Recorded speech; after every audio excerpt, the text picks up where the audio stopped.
Game begin.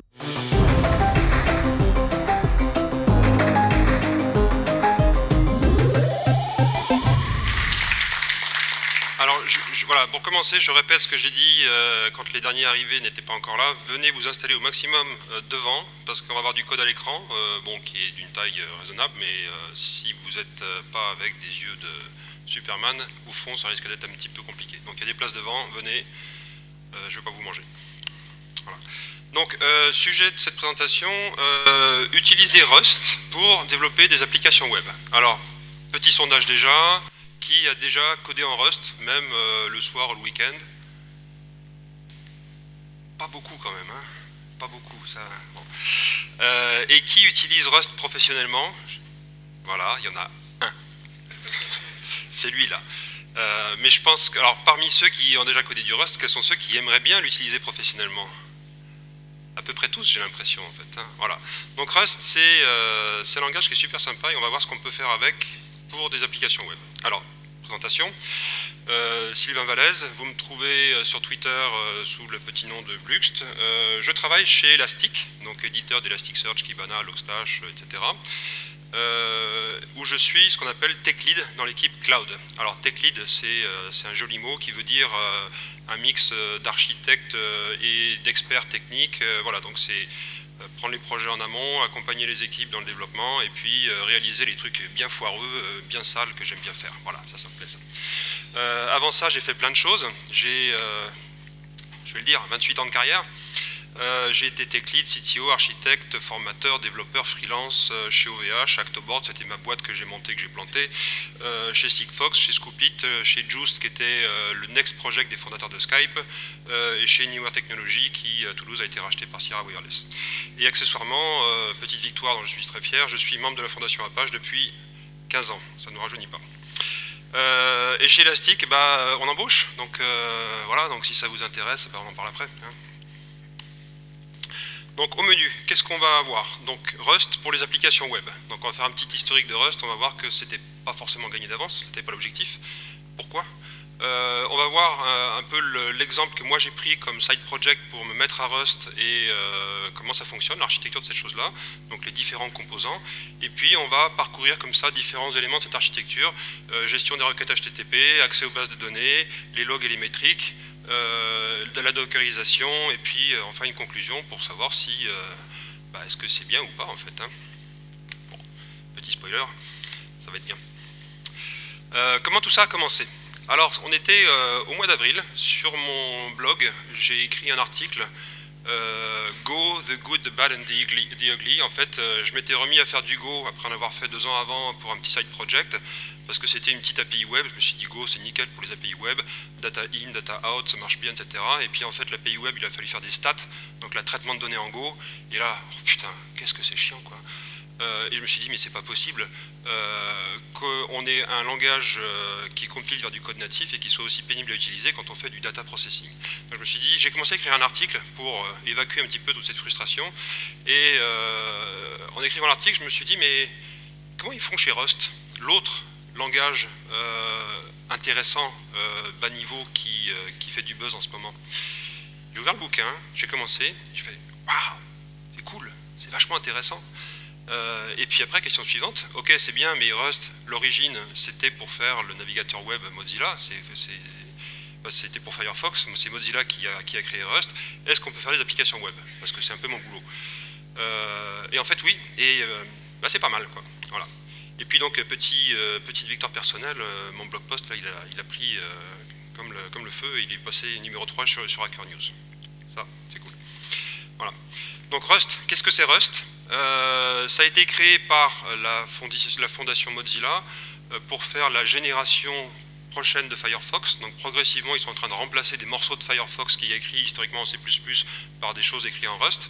Et donc c'est un Systems Programming Language, donc programmation système, qui est plus rapide que la lumière, qui empêche les segfaults, donc les null pointers n'existent pas par exemple, et qui garantit la thread safety. Alors déjà, quand on voit ça, on se dit wow, putain, ça c'est pas mal, parce que c'est le genre de problème qui nous emmerde pas mal en fait, hein, quand on développe. Il y a des petites notions en plus qu'on verra au cours de la présentation, c'est donc les notions d'abstraction à coût zéro. Quand on fait du Java, à chaque fois qu'on ferait un wrapper, on crée un nouvel objet qui passe au garbage collector. On nous garantit qu'il n'y a pas de race conditions, il y a un runtime qui est minimal, c'est tout petit. Il n'y a pas de garbage collector, alors ça c'est très surprenant, hein. Moi qui ai fait du Java depuis 20 ans maintenant, et du JavaScript et d'autres langages comme ça, du Python, du Ruby, on est habitué au garbage collector. Comment est-ce qu'on peut développer in the large, donc sur des grands programmes, sans garbage collector? Et en même temps avoir de la memory safety, c'est-à-dire que j'ai pas besoin de faire du malloc et de free. Et à côté de ces fonctionnalités de bas niveau, c'est aussi un langage de très haut niveau avec de l'inférence de type, des traits, donc un peu les interfaces à la Java, mais plutôt côté type class de Scala ou de Haskell, du pattern matching, des fonctions de haut niveau, c'est-à-dire des fonctions qui peuvent retourner des fonctions, etc. Donc c'est un langage fonctionnel avec des fonctionnalités de très haut niveau. Pardon. Alors, déjà, point important, si vous vous intéressez à Rust, ne faites pas comme on fait classiquement avec un nouveau langage en disant tiens, j'essaye, je bidouille des trucs, etc. C'est un langage qui est suffisamment différent dans son approche, pas tant la syntaxe, mais que la gestion de la mémoire et du cycle de vie des objets, pour que si on essaye de dire tiens, je vais aller faire mes petits bidouillages dans mon coin, on se casse les dents. Hein, là, je vous préviens, c'est un des problèmes de Rust, c'est qu'il y a une courbe d'apprentissage. Donc, n'attaquez pas un apprentissage de Rust sans formaliser cet apprentissage avec un des deux bouquins qui existent. Bouquin de chez Aurélie, Programming Rust, c'est avec ça que je l'ai fait, c'est un des meilleurs bouquins techniques que j'ai eu entre les mains, c'est un régal à lire ce bouquin. Ou la doc officielle de Rust Programming Language qui est aussi disponible en ligne sur le site Rustlang. L'un ou l'autre, moi je préfère le premier de chez Aurélie, il est vraiment excellent ce bouquin. Et là, on va vous introduire progressivement à ces concepts nouveaux, et puis il y a des choses qui vont cliquer dans votre cervelle, parce qu'il faut un peu se recabler. On ne va pas rentrer dans les détails du langage, par contre on va explorer un petit peu l'écosystème. Alors l'écosystème de Rust, il est basé notamment autour d'un site qui s'appelle crates.io. Donc crate en anglais c'est la boîte, la caisse dans laquelle on met des trucs. Donc en gros c'est un peu le NPM du monde Rust. Donc on voit là, j'ai pris la copie d'écran hier, 20 000 crates, donc il y a 20 000 packages disponibles, et puis on en est à 608 millions de téléchargements de ces trucs-là. Donc il n'y a pas grand monde qui fait du Rust, mais ça s'agite quand même, hein, ça télécharge, et puis surtout ça upload. Il y a 20 000 packages qui sont là, prêts à être utilisés. Alors, premier constat, quand on fouille un petit peu là-dedans, on voit que souvent c'est des choses de bonne, voire très bonne qualité. Le langage, par les contraintes qu'il impose, force à faire de la qualité d'une certaine manière. Et puis après, il y a de tout. Alors, moi qui aime bien fouiller, je me suis perdu là-dedans, c'est un régal, quoi. Donc il y a de tout, depuis des frameworks web, des structures de données, des systèmes de cache, des allocateurs, des moteurs de jeu, des bases de données, tout ce que vous voulez. Pour suivre un peu l'actualité, il y a deux comptes Twitter qu'il faut suivre si vous vous intéressez au sujet. C'est Rustlang, qui est le compte des gens qui font le langage, et un autre qui est This Week in Rust. Donc là, c'est une petite newsletter qui sort toutes les semaines, qui est un concentré de l'actualité Rust, avec des différentes parties sur des tutoriels, des blog posts intéressants, des nouveaux produits qui sortent, et puis un truc plus formel sur qu'est-ce qui se passe sur le langage. Les développeurs de Rust, qu'est-ce qu'ils ont fait évoluer. Rust est un langage qui évolue. Normalement, le mois prochain, il y aura ce qu'on appelle le Rust édition 2018, qui est une évolution du langage, simplification, augmentation et des nouvelles fonctionnalités, mais avec un compilateur qui sait comprendre les deux versions. Donc ça veut dire qu'il n'y a pas de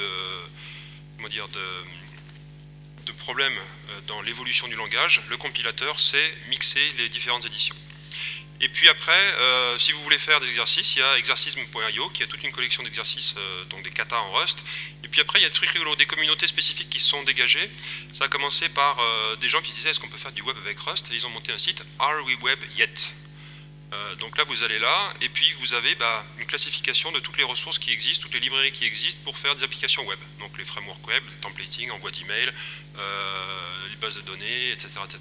Et puis il y a des gens qui ont dit Are we game yet? Il y a des gens qui font des moteurs de jeu en Rust. Et puis Are we IDE yet? Comment est-ce qu'on fait pour faire du Rust avec un IDE? Donc là, on vous parle de plugin Eclipse, Emacs, Vim, IntelliJ, Source, etc. Et puis, Are We Learning Yet? Ça, c'est les gens qui font du machine learning qui commencent à se mettre à Rust. Donc c'est intéressant, voilà, petit à petit, ça se structure, ça s'organise. Alors on va attaquer le vif du sujet. je cherchais un sujet concret pour me mettre à faire du Rust et faire quelque chose. Alors, mon blog, c'est un site statique, et pour les commentaires, j'ai pas voulu prendre du discus. Je veux héberger mon contenu, je suis un geek, je veux gérer mon serveur, je veux gérer mes trucs, et j'utilise un petit truc en Python qui s'appelle ISO. Ça marche très bien, et je me suis dit, bah tiens, ce truc-là, voilà, spectre fonctionnel bien défini, borné, j'ai du code, j'ai une spec en quelque sorte, c'est le code existant, je vais réécrire ça en Rust. Donc c'est pas très gros, mais ça couvre beaucoup de choses. Donc API web, validation de données, cross-origin request, accès à une base de données, gestion du markdown, parce que les commentaires on peut les écrire en markdown, donc sanitisation d'éventuellement du HTML qui est à l'intérieur, rendu HTML, envoyer des emails, quand il y a un commentaire qui est ajouté, ça m'envoie des emails, et puis un front-end pour l'administration et la modération des commentaires, etc. Donc voilà, donc c'est un truc quand même qui est assez complet. Je me suis dit, on va attaquer ça. Alors, comme d'habitude en informatique, on se dit, ouais, cool, easy, et puis en fait, ça prend beaucoup plus de temps. Donc le truc, il n'est pas fini, mais j'ai pu quand même, comme ça, sélectionner, utiliser et jouer avec tous les composants de cette chose-là. Donc le code work in progress, il est sur GitHub. Donc qu'est-ce qu'on trouve là-dedans en architecture? Alors là, j'ai mis les différents blocs fonctionnels avec les crates, donc les packages Rust qu'on utilise. Une des difficultés de Rust, c'est que, alors Docker, on dit que c'est batteries included, donc ça vient avec les piles. Rust c'est batteries excluded, c'est-à-dire qu'en gros, vous avez un langage qui a un runtime minimal. La librairie standard, en gros, elle vous donne accès aux primitifs POSIX, entrée, sortie, fichier, etc., gestion des process, des threads. Il y a des structures de données de base, les hmaps, les listes, des choses comme ça. Il y a surtout toutes les interfaces de base pour définir ces structures de données, mais ça s'arrête là. Pour tout le reste, il faut aller faire son marché sur crates.io, et puis, bah ok, on voit le truc, est-ce que c'est bien, c'est pas utilisé. Donc voilà, il faut aller faire son marché. C'est une des difficultés de Rust, et c'est pour ça aussi que j'ai fait ça, c'est pour dire, bah, voilà, moi j'ai fait ce travail d'inventaire en quelque sorte, et puis bah, je vous le fais partager, mon expérience autour de ça. Alors pour le serveur web, on a des composants qui viennent les standards de facto en Rust, une librairie qui s'appelle Tokyo, alors je ne sais pas si on dit Tokyo ou Tok.io, voilà, j'ai encore jamais rencontré de Rust ASEAN, comme on dit en vrai, donc enfin à part Alessio qui est là, quoi. Donc je sais pas, mais bon, pas grave. Et c'est la couche, en gros, pour ceux qui font du Java, c'est le Netty, c'est l'équivalent du Netty. Donc en gros, c'est les couches de base pour faire des I/O asynchrones, avec des connexions aussi bien sur les sockets Ethernet, mais que les sockets Unix, que du file system, que des pipes, que voilà, tout ce qui est I/O asynchrone en général. Et au-dessus de ça, se sont bâtis un certain nombre de frameworks web. Donc il y en a 4-5 qui existent. Alors moi j'ai choisi un framework qui s'appelle Actix Web, c'est celui qui est très actif et qui après avoir joué un petit peu avec les autres, je l'ai trouvé le plus sympa et fun à utiliser. On verra qu'il y a une librairie qui est pour moi une des killer libraries de Rust, qui est CRD, qui est, si vous êtes dans le monde Java, Jackson pour faire du JSON, sauf que en gros ça désérialise n'importe quoi vers n'importe quoi. Voilà, donc il y a une foultitude de formats qui sont supportés. S'il n'y avait pas cette librairie là, je pense que Rust aurait beaucoup moins de succès. Ensuite, donc ça c'est le parti front-end HTTP. Après on délègue à une API qui est donc les contrôleurs métiers, etc. Où on verra comment on gère une configuration, notion de pool de thread, les features parce que c'est une appli asynchrone, la persistance avec Diesel qui est un ORM, j'aime pas ce mot, R2D2 qui est un pool de connexion. Alors pourquoi il s'appelle R2D2, j'en ai aucune idée. Et puis, alors, ça faisait trop long après, mais j'ai retiré donc, de la présentation toutes les parties liées au markup. C'est dans le code, vous pourrez aller voir sur GitHub, avec donc un parseur générateur Markdown, HTML, alors pas Forever, mais 5ever, parce que c'est du HTML5. Donc là, c'est le parseur HTML écrit en Rust par les gens de chez Firefox.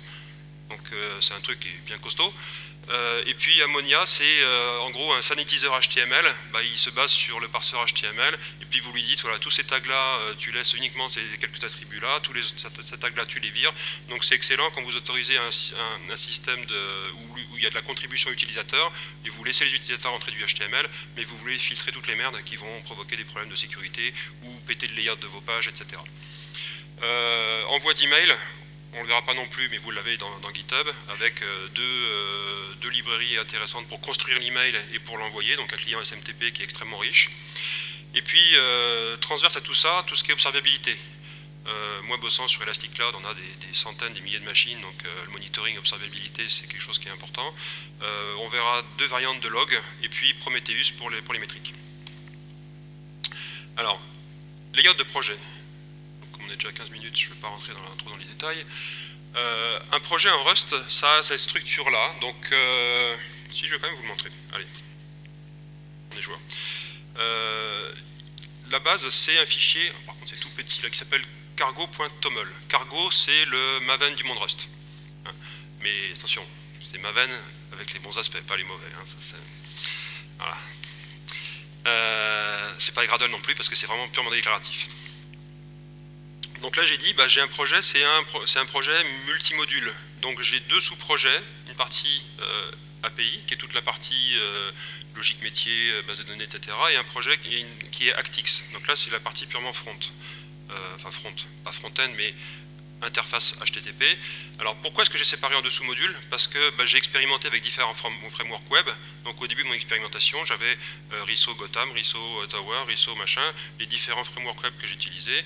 J'ai viré tout ça, et puis après je vais rajouter un Riso serverless. Je mettrai un frontal serverless à tout ça. Et quand on descend dans un projet, on va, voilà, ici par exemple, toc, j'ouvre, donc il y a un autre projet qui a son cargo.toml. Hop, voilà, qu'est-ce qu'on voit? Donc on a un petit en-tête qui dit qui je suis, qu'est-ce que c'est, la licence, et puis ensuite des dépendances. Alors toutes ces dépendances sont versionnées, ça utilise Semver, donc il y a un moteur de résolution de dépendance qui en gros va harmoniser tout ça et puis vous dire attention, ici tu as une librairie qui utilise Schmoll version 2.3 et une autre qui utilise Schmoll version 3, c'est pas compatible. Voilà, donc il y a ce mécanisme-là. Et puis,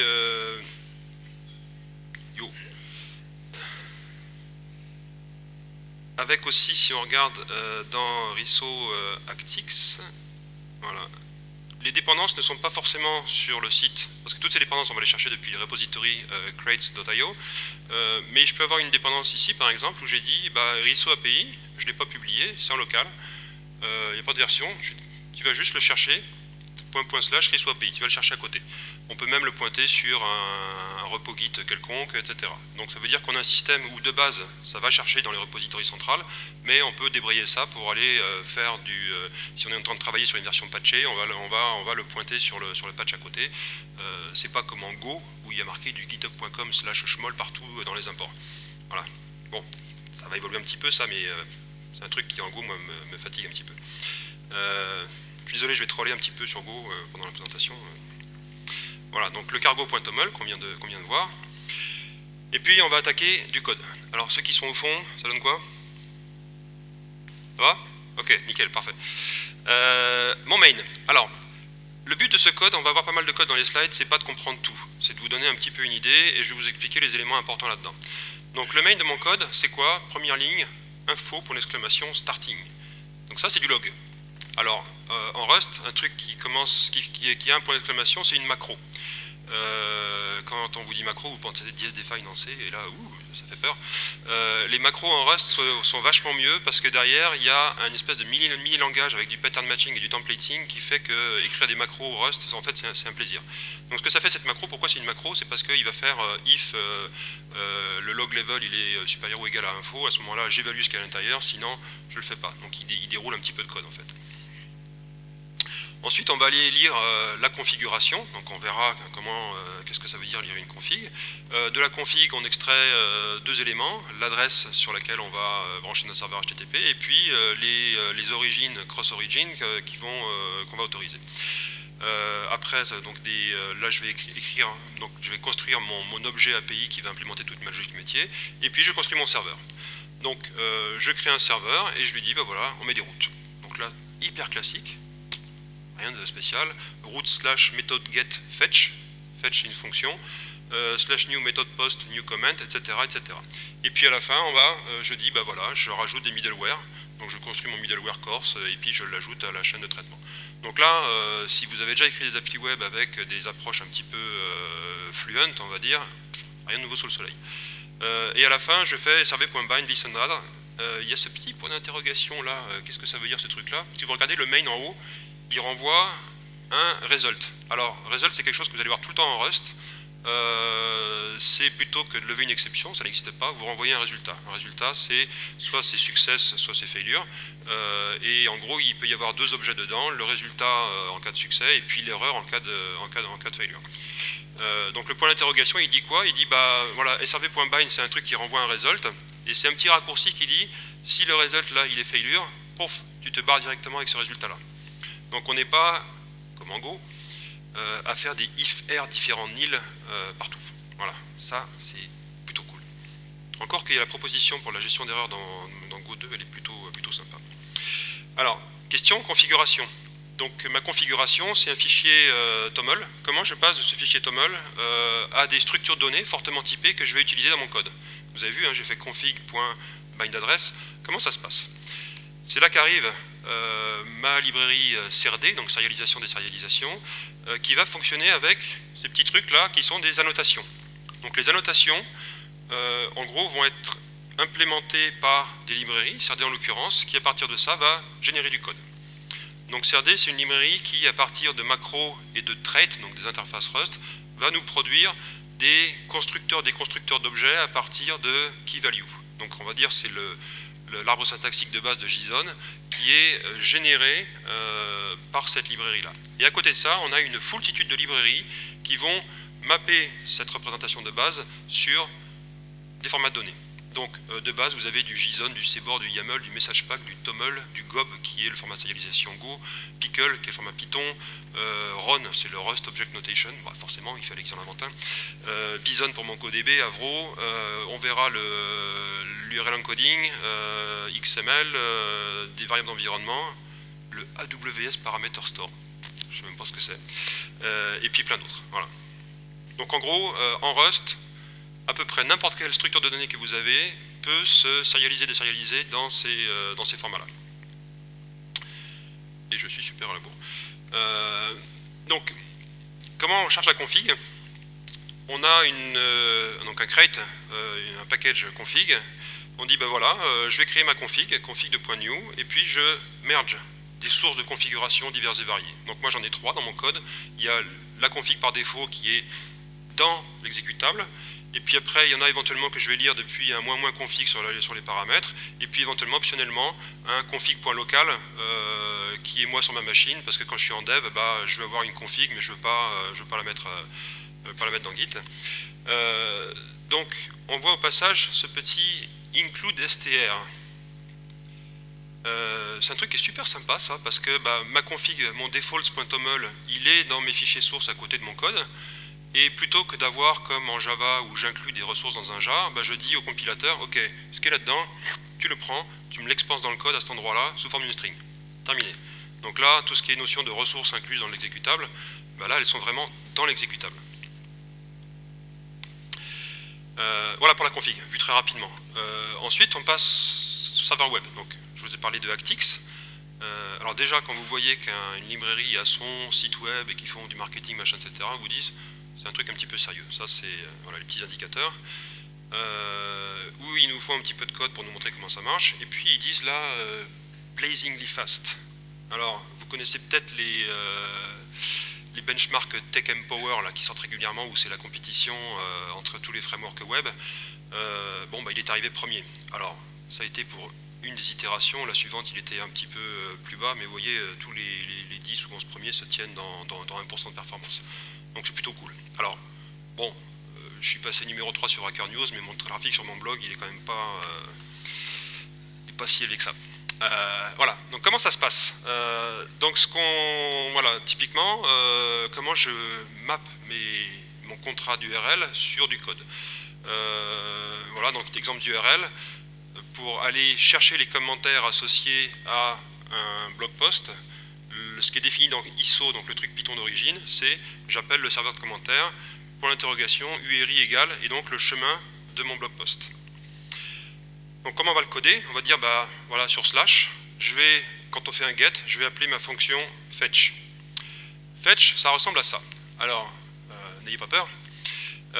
On voit trois paramètres là. Alors, le premier, log, request logger, on verra ça après, c'est un truc que j'ai rajouté qui me permet de faire du logging structuré et contextuel par rapport à la requête. Donc très intéressant parce que je peux tracer un request ID dans toute la chaîne d'exécution et la renvoyer au client. State, c'est l'état de mon application qui va en gros être passé de ActX vers mes handlers de façon à ce que je puisse appeler mon API. Donc là j'ai enregistré mon API et je vais appeler mon API depuis cet objet state. Et puis ensuite on voit un query de fetch request. Alors qu'est-ce que c'est que ça? En gros, ça dit à ActX ce qu'il y a dans le point d'interrogation. Tu me le mappes sur la structure fetch request qu'on voit ici. Alors, il y a quoi? Il y a mon URI qui est une string, et puis après il y a tout un tas de champs optionnels qui sont le parent, le commentaire parent, la date, le nombre de trucs à renvoyer. Et puis on voit la petite annotation en haut là, deserialize.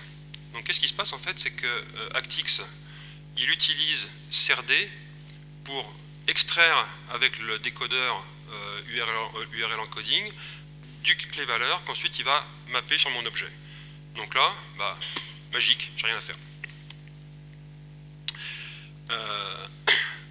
En gros, je mets juste ça comme paramètre, et puis ActX, en gros, il accepte comme handler n'importe quelle fonction qui a un nombre arbitraire de paramètres qui implémente donc un truc qui s'appelle fromRequest, et il va les appeler et me remplir tous ces objets-là à partir de la request.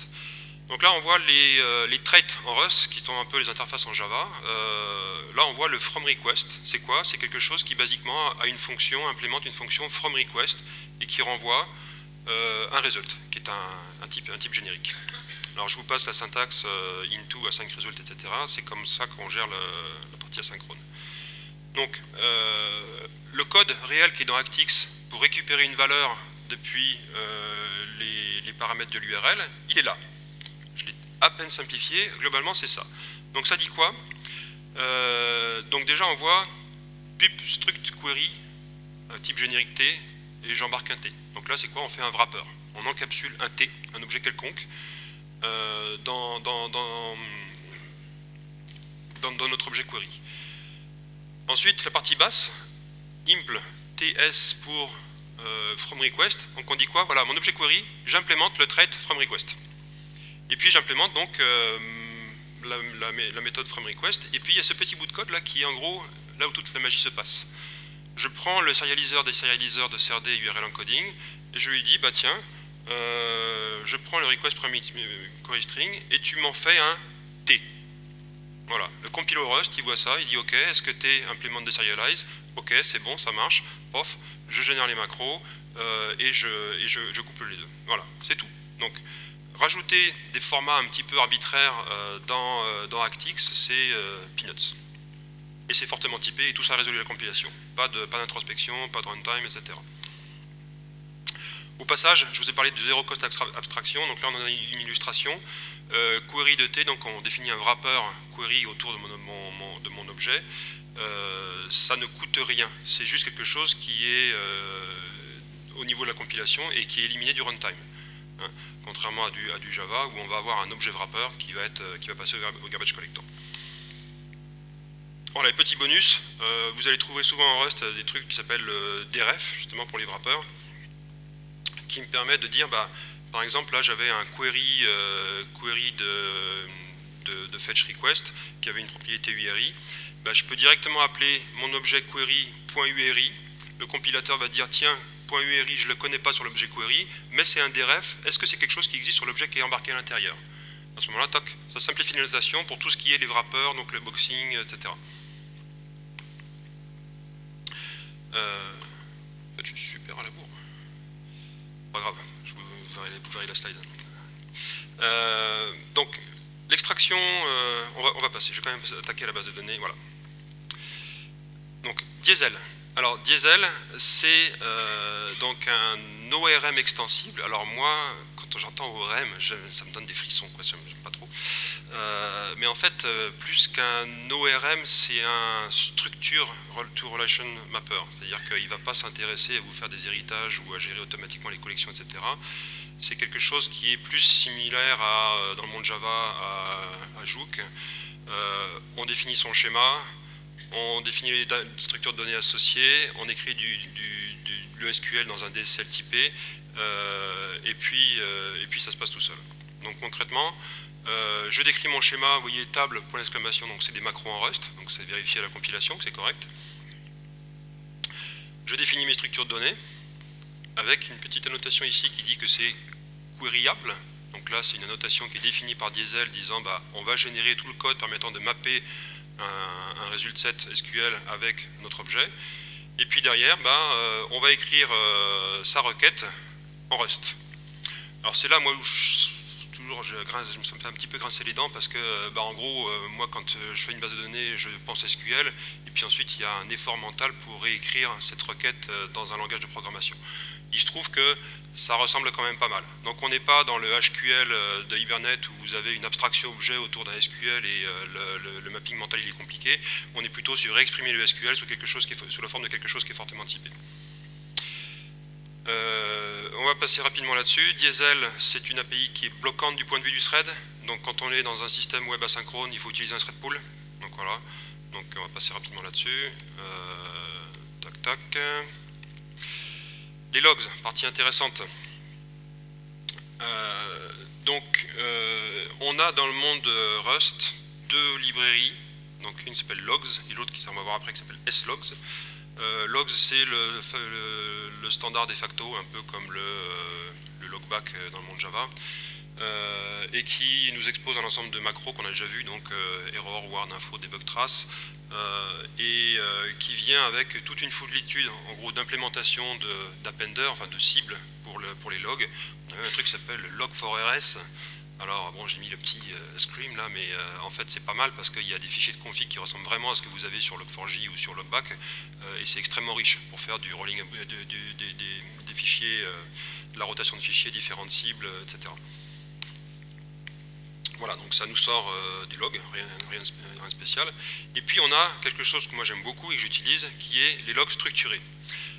Un truc que j'aime pas dans les logs, c'est qu'en gros il y a une information qui est très riche, alors surtout quand on bosse chez Elastic et qu'on a Elasticsearch sous la pédale, on aime bien avoir de la donnée structurée, et qu'en gros j'ai différents champs et que je puisse comme ça traiter mes différents champs. Donc slog, c'est des loggers, mais en plus vous leur associez des couples clés-valeurs qui vont être serialisés dans la sortie. Donc là, très rapidement, je crée un logger JSON. Alors on va voir l'intérêt du JSON. Je lui dis de s'arrêter au level info, et puis je dis tu te logs de manière asynchrone par derrière, je ne veux pas que tu gênes le processing de mes requêtes HTTP. Et puis je lui dis tiens, au passage, tu me rajoutes la location qui est l'assemblage du nom du module, donc en gros le package en quelque sorte, et le numéro de ligne. Voilà. Je fais ça, et boum, mes logs, c'est quoi? C'est un document JSON par ligne, avec le message, le level, le timestamp et la ligne de code où ça a été émis. Alors, intérêt de ce truc-là, c'est un peu moins lisible pour l'homme, mais par contre, voilà, Elasticsearch, forcément, il faut bien le mettre quelque part. Non, et surtout, c'est que dès que vous avez des applis distribuées avec des serveurs multiples, alors pour mon blog, c'est pas le cas, mais les logs, vous allez les centraliser quelque part, et là, c'est bien de les structurer. Alors on va un petit peu plus loin. Ce qui serait intéressant, c'est que tous ces logs que je mets au titre du traitement d'une requête, c'est que je puisse les corréler à la requête, et surtout que si un utilisateur il a un truc qui merde, ils me disent pas juste ça marche pas, mais qu'ils me disent ça marche pas, et puis tiens, j'ai un ID à te filer pour que tu puisses aller inspecter les choses. Donc on va rajouter dans la configuration de notre serveur un middleware, donc c'est une librairie tierce qui s'appelle le request ID header. Donc qu'est-ce que ça fait cette chose-là? Quand on fait un curl, on a ce nouveau header, là, request ID, avec un ID aléatoire généré, qui est renvoyé à l'utilisateur, alors qu'un front-end pourra afficher, ou que l'utilisateur curieux dans la web console il pourra aller tracer. Et puis, bah, c'est bien gentil ce truc-là, mais on va en faire quelque chose. Donc on va rajouter un from request, que je vous ai montré tout à l'heure pour extraire les paramètres de query. Qu'est-ce qu'il va faire ce truc-là? Eh ben, il va nous créer un nouveau logger, dans lequel il va y avoir un nouveau couple clé-valeur, qui va être mon request ID. Donc, qu'est-ce qui se passe là? Je prends le logger courant dans le scope courant, et je lui dis, bah, tu m'en crées un nouveau, dans lequel tu rajoutes un request ID, et tu vas chercher request.requestID. Terminé. Voilà. Donc derrière, c'est pour ça que sur les slides tout à l'heure, j'avais un log de .requestLogger. Bah, je vais pouvoir dire, alors, c'est plus info, c'est sloginfo. Je lui donne le paramètre log, et puis je lui dis, bah voilà, fetching comments, je prends les commentaires pour un blog post.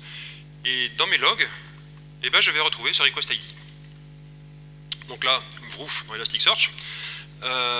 Et puis l'utilisateur il dit ça marche pas, et en plus il me donne le request ID. Donc là je peux aller analyser ce qui se passe dans Elasticsearch. Donc on n'est pas sur du Zipkin ou du Open Tracing parce qu'on n'est pas sur des systèmes distribués, mais on est sur l'analyse de requêtes dans un serveur. C'est quand même vachement pratique et surtout ça coûte pas cher. Monitoring, Prometheus. Monitoring c'est super important. Il y a une librairie Prometheus, bah en gros qui est le client Prometheus en Rust. Donc là, petit exemple, on va tracer un histogramme des temps de réponse par code de status HTTP.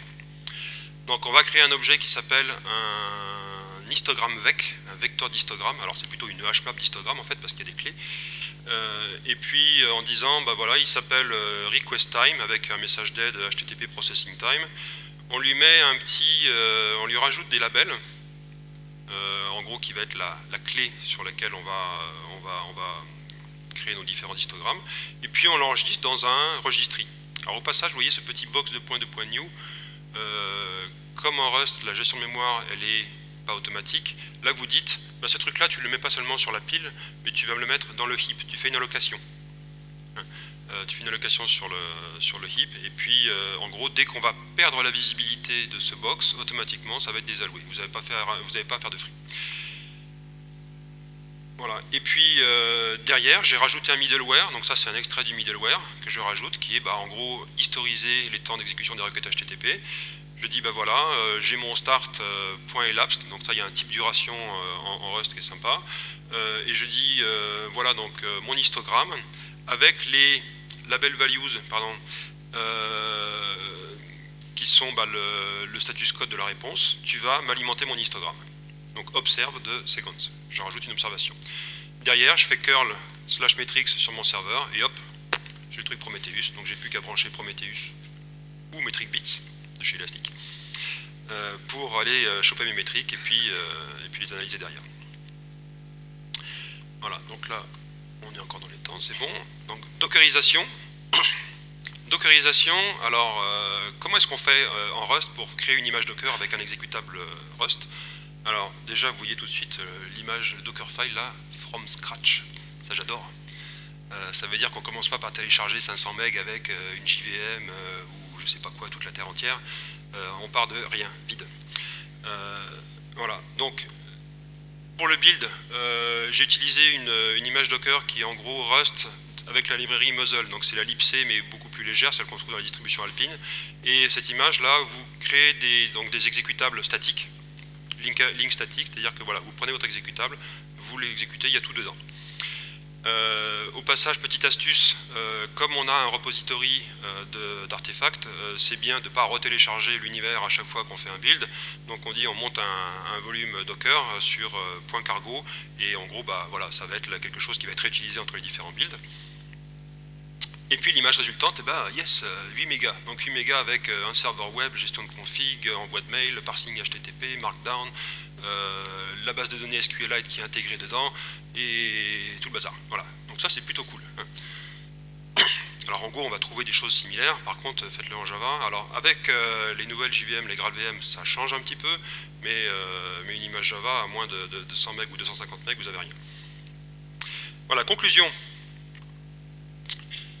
Are we web yet? Bah oui, ça marche. Et avec des gros avantages, beaucoup de plaisir, parce que moi j'ai commencé ma carrière en travaillant dans le spatial où je faisais de l'ADA sur des systèmes de contrôle satellite, et on avait l'habitude de dire en ADA, si ça compile, si ça marche pas, s'il y a des bugs, c'est toi qui as écrit le bug, elle est dans la logique. elle n'est pas dans la façon d'utiliser le langage. Et en Rust, je retrouve ça. C'est-à-dire que si ça compile, alors des fois au début quand vous allez apprendre Rust, ça met du temps à compiler, hein. Le compilateur il va vous engueuler, hein. Mais bon, petit à petit on apprend à lui parler, on comprend comment ça marche. Et voilà, si ça compile, bah, en gros, ça marche. Sauf si vous avez mis un inférieur à la place d'un supérieur. Mais ça, il ne peut pas le deviner. C'est super rapide, c'est tout petit, 8 mégas. Par contre, inconvénient de Rust, ça je l'ai déjà dit, c'est différent. Si vous attaquez du Rust, il faut l'apprendre, il ne faut pas bricoler. Si vous bricolez, vous allez être frustré, vous allez vous casser les dents. Ensuite, c'est un langage qui est encore en évolution. La première version stable date de 2015. La prochaine grosse évolution, c'est l'intégration au niveau langage de async await, qui va arriver au mois de décembre. Donc aujourd'hui, il y a tout le système de future, etc. qui est en place, mais on va simplifier l'écriture de ces choses-là avec async await. Et les frameworks vont devoir prendre un petit peu de temps pour s'adapter, encore que dans leurs branches, ils ont des branches async await et ils sont prêts pour le moment où il y aura la release. Alors, what's next? Qu'est-ce qui arrive après pour moi? Finir le code, parce que je voudrais bien le déployer sur mon serveur. Pour l'instant, ça ne marche pas encore. Mettre du serverless. Donc là, on est typiquement dans un truc qui est une pure API. Hein. Il n'y a pas de truc qui tourne en tâche de fond, etc. Donc c'est un candidat parfait pour du serverless. Alors on a des quotas sympas chez les différents providers. Il y a un projet qui s'appelle Rust AWS Lambda. C'est intéressant parce que des gens ont porté en Rust le SDK Go. Parce que Go, en fait, on déploie un executable natif sur AWS, donc ils ont fait ce portage-là. Et puis, il y a des gens qui ont fait des trucs rigolos. Rust se compile en WebAssembly. Ils ont dit, bah, on va faire quelque chose en Node, et puis on va demander à Node de charger un programme WebAssembly. Donc en gros, on a un petit wrapper en Node qui fait rien, si ce n'est de dire, hop, je charge mon WebAssembly et je délègue les appels. Et après, ce que je vais rajouter aussi, le front-end, administration et de modération. Et là, je vais jouer avec un truc qui s'appelle Liu, qui est un framework type React, écrit en Rust, qui se compile en WebAssembly. Donc le but du jeu pour moi, en fait, c'est d'avoir un système complet, y compris l'interface web. Il y en a un qui se... y compris l'interface web, écrit intégralement en Rust. Voilà, tant qu'à faire, autant pousser l'exercice jusqu'au bout et écrire un 0 ligne de... Alors HTML un petit peu, mais à l'intérieur du code Rust, mais surtout 0 ligne de JavaScript. Ça fait du bien. Voilà. Et on est dans les temps.